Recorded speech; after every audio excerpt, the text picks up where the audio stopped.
All right, thank you for coming back to the channel. So I'll just get right into it.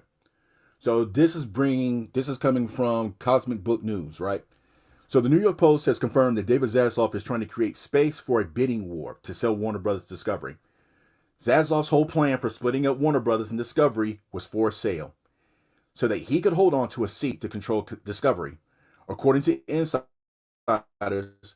Zaslav's goal is to raise the company's stock price up to $40 a share. Since Thursday, the shares have risen up to $16. Yeah, I believe like last week it was about $18. If the bidding falls short of the actual number that he wants, the stock, Paramount Skydance hasn't made an official offer. But according to sources, Zaslav believes that Ellison is trying to trigger a battle ahead of the interested buyers. The report goes further. Skydance would have to be cash heavy in order for Zaslav to take them seriously and fend off competition from other cash rich tech companies. So, video, I went ahead and I basically told my opinion that I was not, completely optimistic about it. I'm kind of hesitant about it. Um, and saying I have my own thoughts and opinions of it. So, excuse me, that David Zaslav's interest he purely wants interest in just the discovery portion because he wants to see that we wants to retain his he just wants to retain a seat of discovery as a part of the deal. Okay, I think his whole interest of being part of one of just actually taking part of the merger in April of 2022 was basically the television portion. That's what he wanted, but it did not go to plan. So I believe that his interest is aligned with just strictly with TV. So his interest in TV is because he spent most of his career in cable, right? So he made the move to Discovery in about 2006, and he made the decision that Warner Brothers' future is basically linked with streaming and HBO, with the production studios to push TV shows and movies into one streaming ecosystem, right? However, this logic did not actually was not successful of merging the movies and television under one banner, making it effective. It actually led to declining viewership, and profits of Warner Brothers television portfolio. And it's the reason why he chose to break up Warner Brothers and Discovery, just so he be in charge of the Discovery portion, which accounts for CNN, TNT, TBS, Discovery, Food Network, HGTV, along with other channels. So this is going to affect TV a big portion if this sale were to take place, just with whoever acquires it, right? So this is my other thoughts, because when he took over, he got a whole bunch of backlash, and a lot of people did not like him, and he's been seen as controversial ever since, because the way he ran off the movie and television portion was met with a lot of controversy, because on the HBO Max streaming platform, that he got rid of a lot of content, and he upset a lot of people in front and behind the camera because he was purging everything and what he believed was helping cut costs, lower the debt. And how can anybody forget that he refused to release and cancel Batgirl, as well as Coyote versus Acme? I don't know if that's still being if that's going about to be released now. I think that's the only thing that's been changed. And Scoob Holiday Haunt. So he basically tried to use Batgirl as an excuse for a tax write-off, and he actually said that it took courage for him to do that. No, it wasn't. It was basically a pat on the back because he knew he was getting backlash for it, because he actually I believe he wanted to cancel it just to be able to cut costs, to say he cut costs, right? So it's not even just that. He canceled TV shows, right? Because he said he's doing it for the sake of TV, right? But he canceled Westworld, Raised by Wolves, and The Nevers. Well, that was from just Joss Whedon. Joss Whedon was a big hand in that, and why that was canceled. Being who and what he is. And The Time Traveler's Wife. He also canceled HBO Max original movies and TV series, as well as kids and family content, and as well as animated shows. And he also canceled, and this is somehow unforgivable, the classic Looney Tunes shorts cartoons, right? So he basically cut everything of what made HBO Max, and now if you look at it now, it is a former shell of itself. So that's why you could not pay me to get a subscription, because you get way less out of it than you did before, and people were not pleased on what he did with cutting costs. He says he was cutting costs, but he was basically cutting content. He's cut the value of the platform, and he's cut the value of actually having to be able to get a subscription service out of it. And you're getting only the new and recent, maybe chosen classics here and there, but it's like point. So they really haven't justified why they would actually increase costs when it comes to the platform, right? But and at the same time, he was actually trying to replace Mike DeLuca and Pat Amden for a few losses. I think this accounts for the two losses, I think, and maybe another one, but I'm thinking of Mickey 17 and Alto Knights, right? So he wanted to axe them. He was actually looking for replacements. However, what he did not take into account is the fact is that the reason why they would keep their jobs is the same reason how they got losses, because they took risk. And those risks have paid off handsomely because they have had hits that have ranked. They have a record year because they are seeing movies that have passed the $40 million mark consecutively. Okay. They are making the hits. They are the driving force. They are the only success. They are this probably the most successful branch out of Warner Brothers right now because they are doing something right. Okay. So apparently he decided to keep them on because it's the same risk that's paid off time and time again that created that winning streak that has paid off for them to be able to get movies that have made more than $40 million. Okay. Also, I'm going to say this. The article that you're looking at right now, James Gunn denies packing Superman legacy with DC characters to attract buyers, shoots down rumors of new Justice League live action film. Excuse me.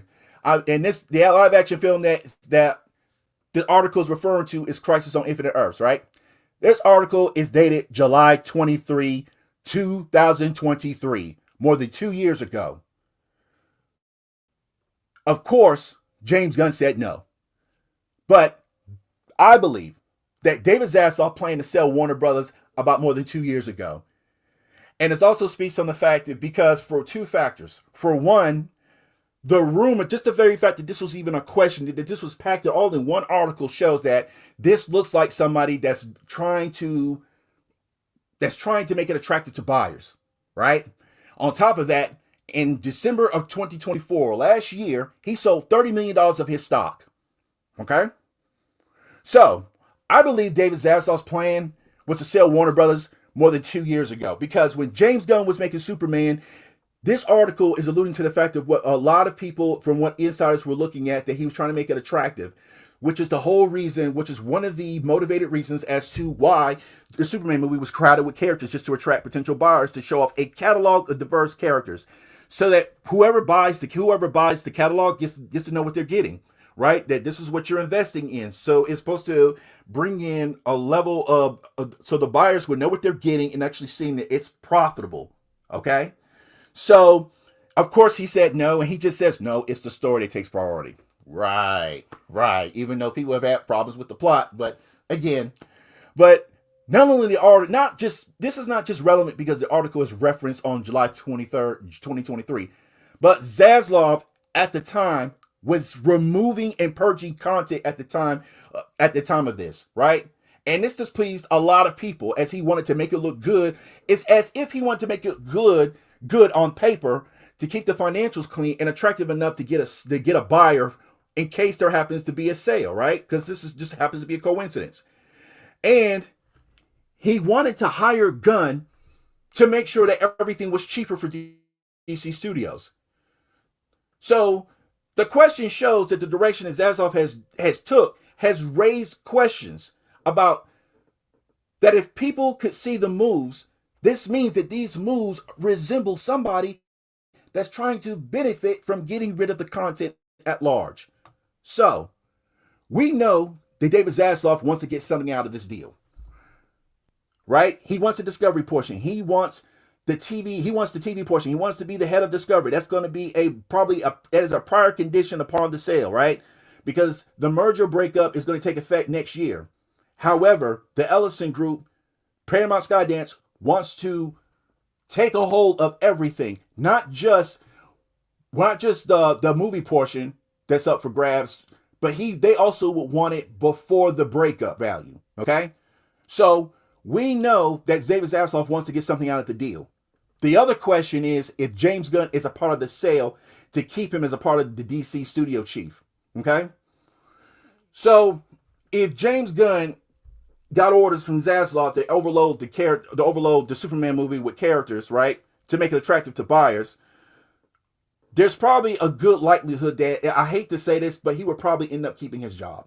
Okay, and the best way is to answer that is that due to the corporate nature of incentivizing their own with failure upward mobility and being able to take orders to be able to serve their interests, there's just too many coincidences to say that James Gunn wouldn't keep his job. I hate to say that. I really do. Because Zaslav's intentions to shape this for his motives, it's not a win for Snyderverse or DC fans, because it was only going to limit the diverse number of voices and visions and tones of which the characters in the stories can be able to be told with only the approval of James Gunn, that's backed by Ellison's Paramount Skydance. So we all lose as consumers and fans alike.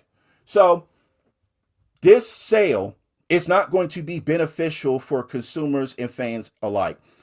And that's why I was hesitant to begin with, because usually with mergers, there's going to be a certain change that we're not going to benefit from this, right? This is only going to escalate into continuing with this narrative to pretend, oh, okay, well, it's also going to be business as usual, and we're just going to get more of the same. And it's going to be just because I think it's probably cheaper for them just to be able to keep James Gunn. But again, I'm going to voice my thoughts of my wishes of what I want. I want Mike DeLuca to be the head of DC Studios, and you can still keep James Gunn. You can keep James Gunn as an alternate voice. He can be. I want him demoted to filmmaker, right? So Zack Snyder and James Wan, Patty Jenkins, and David Ayer can come in and not continue the same narrative that Warner Brothers has had, that has completely messed up their legacy, which is studio interference and interfering with creative vision. Okay, that's my thought. That's my wish I would want to get out of this. But but we all know we're going to be ignored. They're going to go with their own narrative, and we're going to be overlooked, and they're going to do what they feel that they want to do and prioritize what they want to prioritize. But again, I'm going to keep my wallets closed, because until we are prioritized to put up the content that we want, I don't see any need to try to incentivize to give them more of my attention and more of my money. Those are my thoughts. Okay. All right. I was gonna say I'm gonna stay on top of this. I'm gonna keep be alert for more updates. I'm gonna try make sure that I can give you more content on this. I'm gonna stay ahead of the DC universe, Marvel universe, and other movie universes. Until the next video, peace.